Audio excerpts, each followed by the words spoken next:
حرمین شریفین میں سنگ مرمر لگانے کی متاثر کن کہانی۔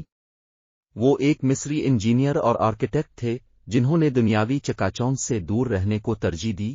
بہت سے لوگوں کو ان کا نام بھی معلوم نہیں ہے۔ یہ عظیم شخصیت ہیں ڈاکٹر محمد کمال اسماعیل۔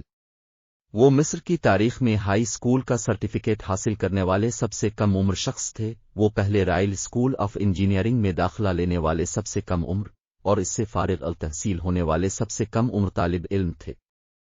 انہوں نے ڈاکٹریٹ کی 3 ڈگریاں حاصل کیں۔ وہ بادشاہ سے نیل سکارف اور لوہے کا خطاب حاصل کرنے والے سب سے کم عمر شخص بھی تھے۔ وہ پہلے انجینئر تھے جنہوں نے حرمین شریفین مکہ اور مدینہ مساجد کے توسیعی منصوبے کی منصوبہ بندی کی اور اس پر عمل درآمد شروع کیا۔ انہوں نے شاہ فہد اور بن لادن کمپنی کے پرزور اصرار کے باوجود انجینئرنگ ڈیزائن اور آرکیٹیکچرل نگرانی کے لیے کوئی ادائیگی وصول کرنے سے انکار کر دیا اور لاکھوں کا چیک یہ کہتے ہوئے واپس کر دیا کہ میں 2 مقدس مساجد میں اپنے کام کے لیے پیسے کیوں قبول کروں، قیامت کے دن اللہ کا سامنا کیسے کروں گا۔ اس عظیم شخصیت سے منسوب حرمین شرف مکہ اور مدینہ منورہ کی مقدس مساجد کے سنگ مرمر کے کام کے حوالے سے ایک حیرت انگیز کہانی ہے۔ کیونکہ انہیں طواف کرنے والوں کے لیے مسجد حرام مکہ مکرمہ کے فرش پر سنگ مرمر لگانے کی ذمہ داری دی گئی تھی۔ ایسا سنگ مرمر جس میں خاص طور پر گرمی کو جذب کرنے کی صلاحیت ہو اور جس سے طواف میں آسانی پیدا ہو۔ تاہم جس قسم کا سنگ مرمر جو ان کے خیال میں سب سے زیادہ موزوں تھا صرف یونان کے ایک چھوٹے سے پہاڑ میں دستیاب تھا۔ انہوں نے یونان کا سفر کیا اور حرم کے ماربلنگ کے لیے کافی مقدار میں پہاڑ کا تقریباً نصف خریدنے کا معاہدہ کیا۔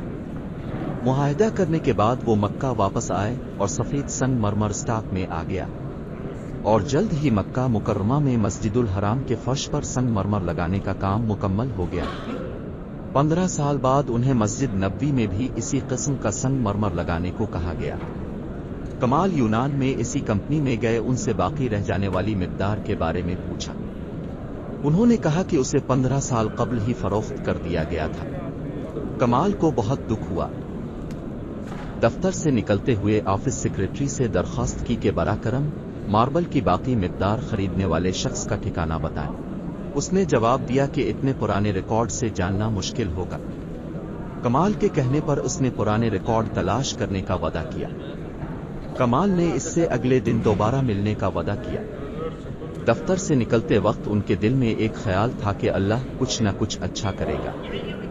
اگلے دن ایئرپورٹ روانہ ہونے سے چند گھنٹے پہلے کمال کو سیکریٹری کا فون آیا کہ اسے خریدار کا پتہ مل گیا ہے۔ کمال ان کے دفتر کی طرف چلے، یہ سوچتے ہوئے کہ خریدار کا پتہ کیا کروں جبکہ کئی سال گزر چکے ہیں۔ آفس پہنچے پر سیکریٹری نے انہیں اس کمپنی کا پتہ دیا جس نے باقی ماربل خریدا تھا۔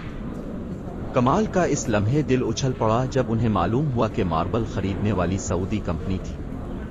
کمال اسی دن سعودی عرب روانہ ہوئے اور وہاں پہنچ کر وہ سیدھا ماربل خریدنے والی کمپنی کے دفتر گئے اور مالک سے پوچھا کہ کئی سال پہلے یونان سے جو ماربل خریدا تھا اس کا کیا؟ اس نے کہا مجھے یاد نہیں۔ اس نے کمپنی کے اسٹاک روم سے رابطہ کیا اور ان سے یونان سے سفید ماربل کے بارے میں پوچھا تو انہوں نے بتایا کہ تمام مقدار دستیاب ہے، اسے کبھی استعمال فروخت نہیں کیا گیا ہے۔ کمال بچے کی طرح رونے لگے اور کمپنی کے مالک کو منہ مانگی قیمت دینے کی پیشکش کی۔ جب کمپنی کے مالک کو معلوم ہوا کہ سنگ مرمر مسجد نبوی کے لیے ہے تو اس نے کہا میں 1 ریال بھی قبول نہیں کروں گا۔ اللہ تعالیٰ نے مجھے یہ سنگ مرمر خریدنے کے لیے پیدا کیا تھا اور اس کو خرید کر بھولنے کے لیے، کیونکہ اسے مسجد نبوی کے لیے استعمال ہونا تھا۔ اللہ تعالیٰ ڈاکٹر محمد کمال اسماعیل کو جنت الفردوس میں اعلیٰ مقام عطا فرمائے، آمین۔ امید ہے آپ کو یہ ویڈیو پسند آئی ہوگی، اسے لائک اور شیئر کریں اور مزید معلومات کے لیے چینل کو سبسکرائب کریں۔ شکریہ۔